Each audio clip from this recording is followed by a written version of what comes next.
A fighting game is a lot like a foreign country, and learning how to play a new fighting game is a lot like learning a new language. If you don't know the language, you probably won't get very far in the country. So in today's video, we're going to be going over 5 different tips to help you learn the language of Dragon Ball Fighterz and help you improve your gameplay.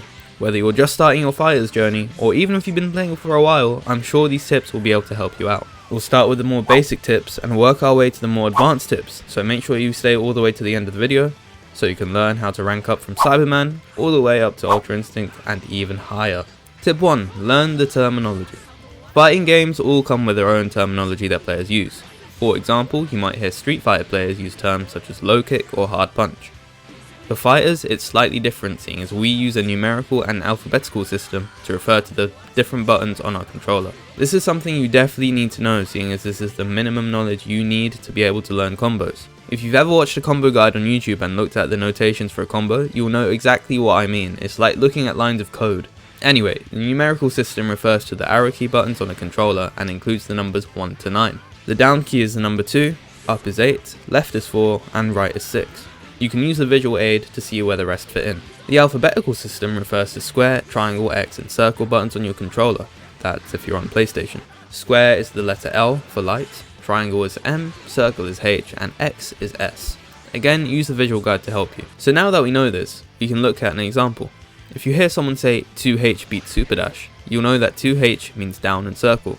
This is also the input for the universal anti-air move in the game. This is only scratching the surface of Fighterz terminology, and really it deserves its own video, so if that's something you want to see, hit the like button and let me know in the comments. Okay, tip 2. Learn the universal B&B combo. B&B means bread and butter, which is pretty fitting because this combo is the bread and butter of the game. Pretty much every character in the game can use this combo apart from a few characters like Frieza. Here's what it looks like.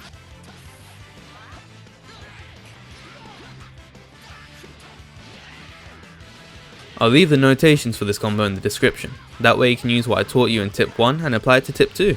You're welcome, you're welcome. Just subscribe to the channel and we'll call it even. Tip number 3.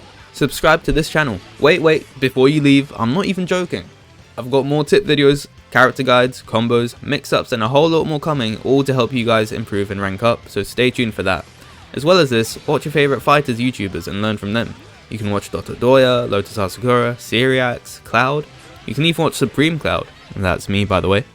But seriously, by watching other players you can pick up on some really useful tips and tricks and get an overall feel of how to play certain characters. I learned everything I know about Trunks just from watching Lotus play, and look at me now, pulling off Trunks comebacks of my own. Tip number 4.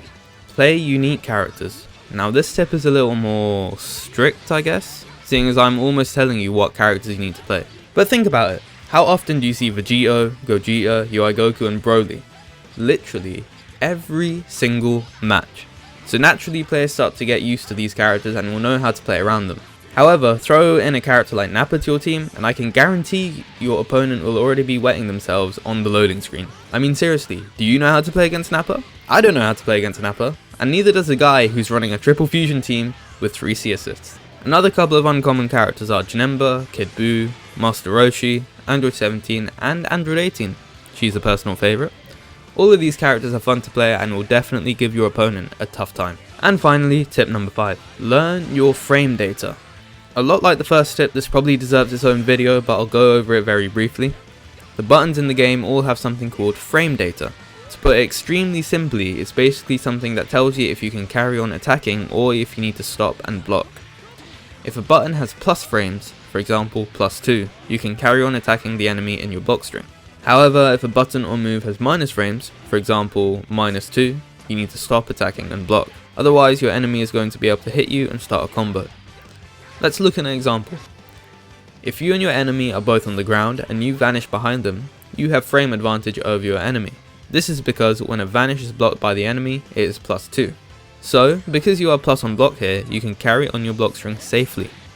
On the flip side, your enemy is negative on block. So if they were to press any attacking button after blocking your vanish, they would get hit, allowing you to start a combo. Again, there's a lot more we could get into, but it would take too long for this video, but at least this is a good starting point. You can also go into training mode to see the frame data on each button with the right settings. And that's it. Hopefully you've learned something new and helpful in this video, and if you made it all the way to the end, make sure you hit that like button and stay tuned for the channel for more tips in the future, and in the meantime, go and use these 5 tips to help you rank up.